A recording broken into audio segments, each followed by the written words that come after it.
Hello and welcome back to yet another episode with me, Miss Envy. Sit back, relax, and enjoy the videos I handpicked just for you. Right? It's time to get curious. When Katy Perry came out, Yeah. what was she holding in her hand, you know? No, I don't know. She was holding a daisy like this. Yeah. And throughout the whole trip, That's it. throughout the whole spaceship trip for her, she was playing with like a daisy like this, like looking at What it. does that represent? Now, if you look at the spiritual significance of what that means, Yeah. and this is where it gets demonic, bro. Yo, they're smart with it. Like, they really know how to put subliminals. I'm gonna read, I'll show you. Okay. I'm gonna read the spiritual significance of what a daisy is. Ready? Bet. So, in a cult and spiritual context, daisies are often associated with innocence of children. No. Yeah. Now, obviously, with Illuminati and, you know, the elites, what are they always known for? Taking advantage of kids, taking advantage of innocence and children. Yeah. Yo, the Baphomet, the demon or the god that eats children, they sacrifice kids to them. What is she holding? The symbol of that. It's crazy, bro. What? And she made like a big deal to show it on camera a lot. And right when she dropped, she's putting up like this. Crazy. What? I don't know about you guys, but that entire space trip with the 5 women, I think it was, including Katy Perry, looked like one big publicity stunt. Or, at the very least, a glorified advertisement for Maybelline. Because I don't know if you noticed, their hair was all over the place. But for argument's sake, let's go and check out what they're saying is true.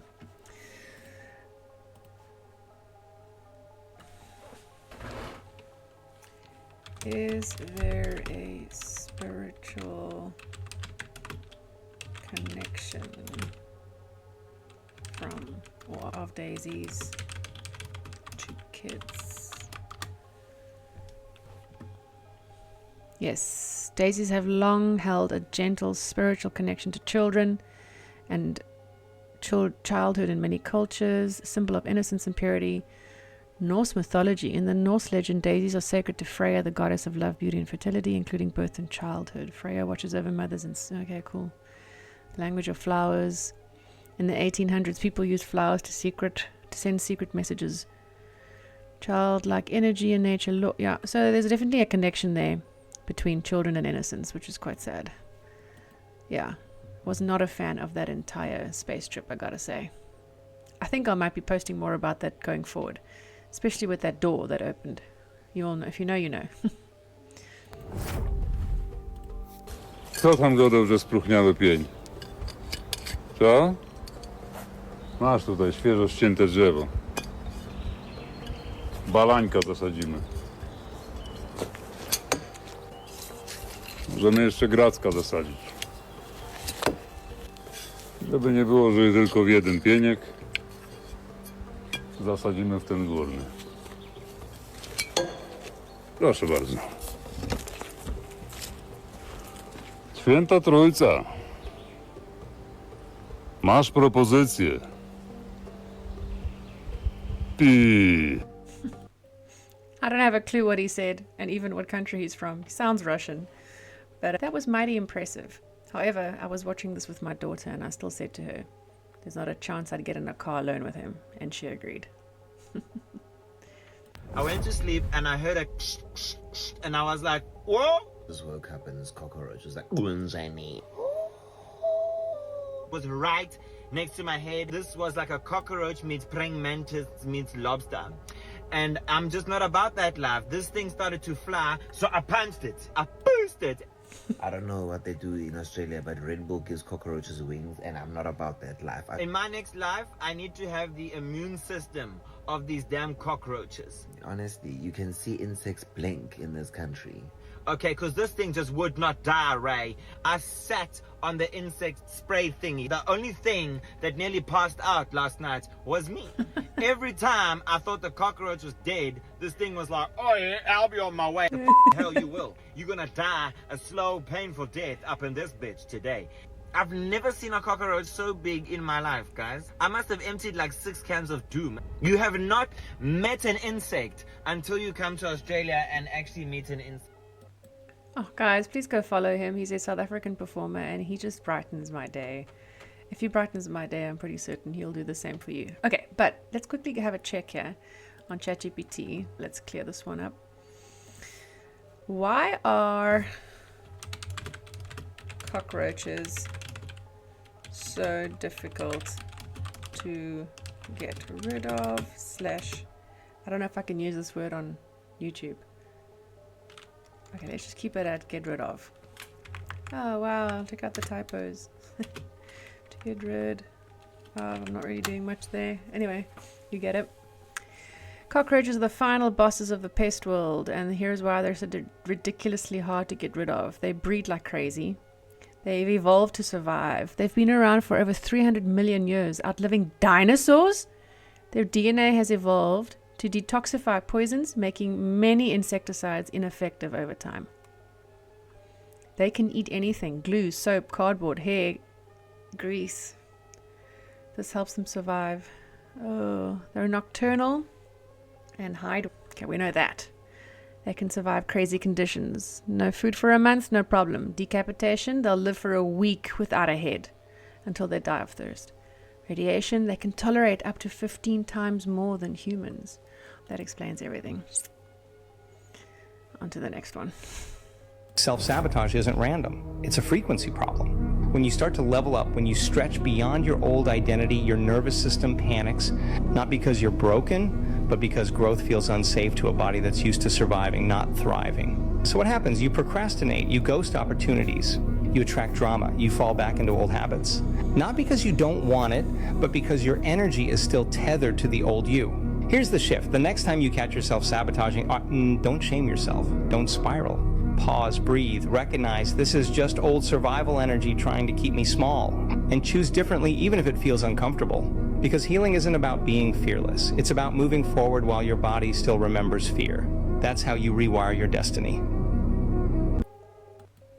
I've subscribed to this very problem myself my whole life. And since I watched this video, I realized, ew, maybe it's a case of just being a bit easier on yourself. So you know that whole take 10 steps forward and a few steps back. You do eventually move forward, but you have to allow yourself to make those mistakes. Loved it. Holy shit. People are losing it. So Pope Francis has been laid in an open casket for people to go and pay their respects. But people are starting to get really worried, and there's a scary reason why. So there is a 900-year-old manuscript, and this is buried deep in the Vatican archives. And this archive has successfully predicted every single pope in 900 years, including this one in our time. However, this is where shit gets crazy. There is no pope after Pope Francis. In fact, what it says in the manuscript is after Pope Francis is Judgment Day. It actually indicates that the end of the world would be 2027. So people are starting to think 2027 will be the apocalypse. People are starting to speculate that whoever steps in as the new pope will be the start of the end of the world. I personally don't know how I feel about it, but it's fucking weird. Could 2027 be it? I think it's time we ask ChatGPT who the next pope is. Right, here we go. Refresh. Who will be the next pope?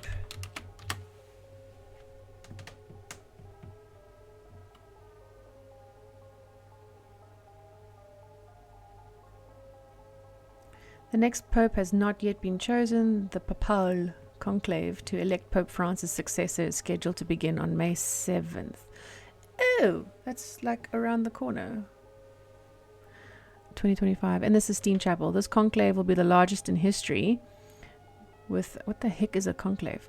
What is a conclave? This is how I learn, folks. It's a secret meeting. Why secret? Where the College of Cardinals of the Roman Catholic Church gather to elect a new pope. Isn't that interesting? All right, I just want to go back to what it was originally saying. Currently, there is no frontrunner, and the College of Cardinals appears divided between reformist and conservative factions. I can tell you something. There's this new dude. I don't know if you've heard of him, and I don't know his name off the top of my head, but there's this new dude that proclaims himself the new dude. Some are saying he's the Antichrist. He says his mother's from the West and his father's from the East. I am doing a follow-up or a video on this guy and watching it carefully. Guys, be careful. Okay? Please don't go drinking any Kool-Aid anytime soon. Moving on. Is it just me, or do gym bros always have really tasty balls? Something about them just makes them so yummy. Some of you need a father figure. I'm going to help you with that. First things first, self-respect starts small. How you carry yourself, how you treat others, and how you take care of your body. Posting thirst traps for attention, that's not confidence. That's chasing validation. And the problem with chasing validation, you're always at the mercy of someone else's approval. Carry yourself with the respect you expect from others. If you treat yourself like a joke, don't be surprised when people do the same. And if you take one thing from this video, let it be this. Respect yourself, your body, and your mind. You want to be taken seriously? Act like you're worth something, because you are. There's 2 reasons I put that on my show today. 1, he's South African. I came across another South African content creator and he's really good, I think. I think he presents himself well. Number 2, how is that chick in the beginning talking about things that she should not be talking about and thinking that it's okay? Since when do us ladies say these things? I just find it so sad that society is going this direction. Come on, girls, we can do better than this. Seriously. So I'm glad this guy said what he had to say. Please hold your heads up higher than this. Do not let chicks like this on social media set a ridiculous standard. Don't do it. Don't follow that.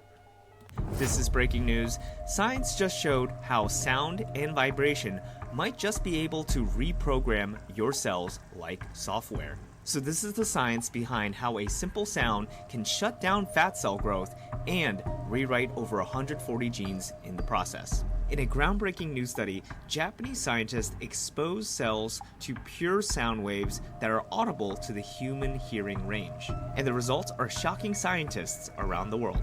So cells don't have ears to hear sound, but they can feel it through what's called mechanical transduction.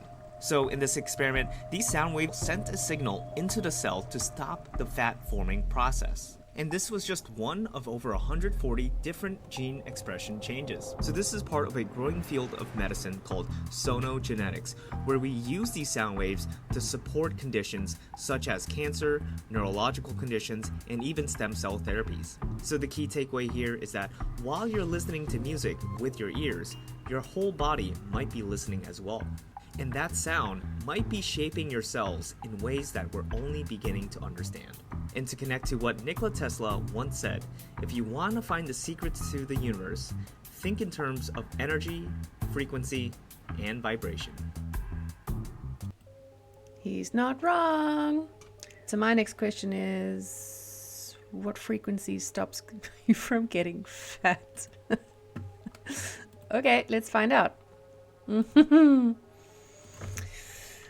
What frequency inhibits the growth of fat cells? Oh, seriously, can I just type properly?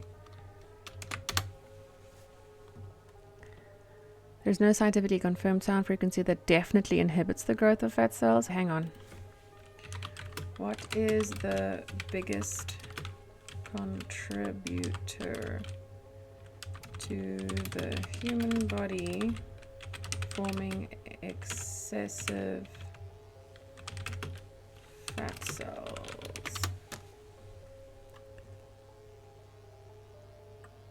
There's a combination of energy imbalance and hormonal signals, but here's a clearer breakdown. Chronic caloric surplus. I want to know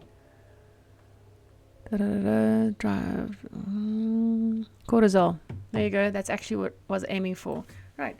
Which frequency lowers cortisol? We all know that cortisol occurs because we're stressed. So I should probably write. I'll write both. Cortisol.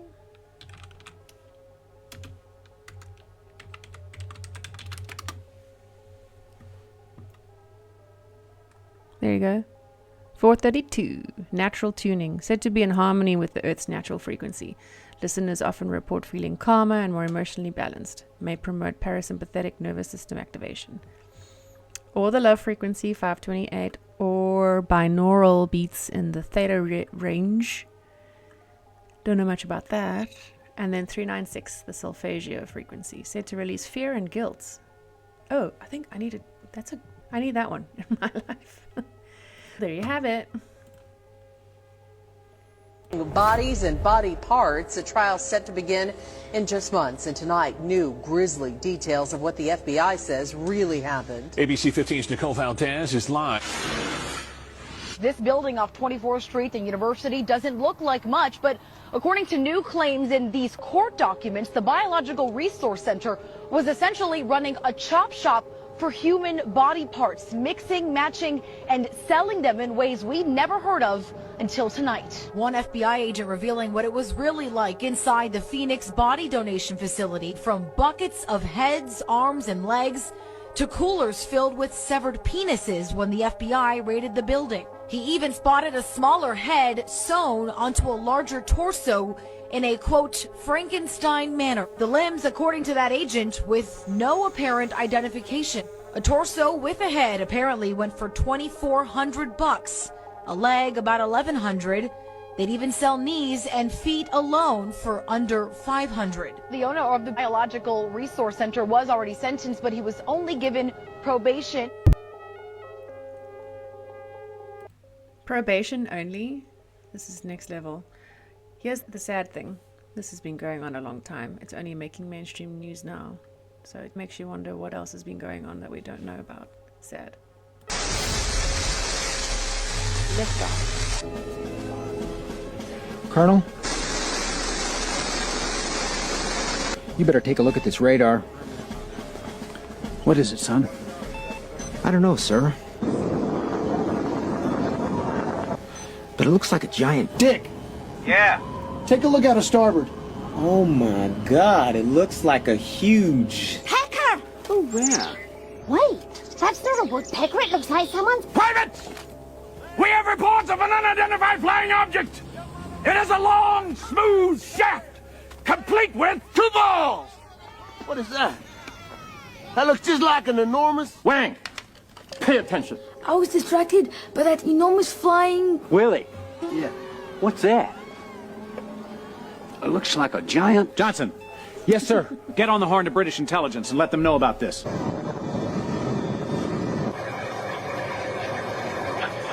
And there you saw. The main engine is turned off. We're now going to separate the capsule from the booster, and at that point, Kristen, that's when all 6 astronauts are going to start to feel the weightlessness, and shortly thereafter, we're going to let them unbuckle. So for those of you that don't know what that was all about, that's basically just a spoof or a way to rip off those ladies in the spaceship that I spoke about earlier in the episode. But the actual original video comes from Austin Powers, for those of you that remember. And I feel pretty much the same. It's all a crock of you know what. Anyway, thank you so much for joining me. I did take a break for a while. I don't know if you noticed. And I think I am back. Being a single parent is hard. It takes up your time in ways you don't ever think you'd experience. And then suddenly things go back to normal again. And that's why you're seeing me here today. Thank you so much for all your support. If you've made it to the end of the video, I thank you from the bottom of my heart, and I shall see you next time. Bye.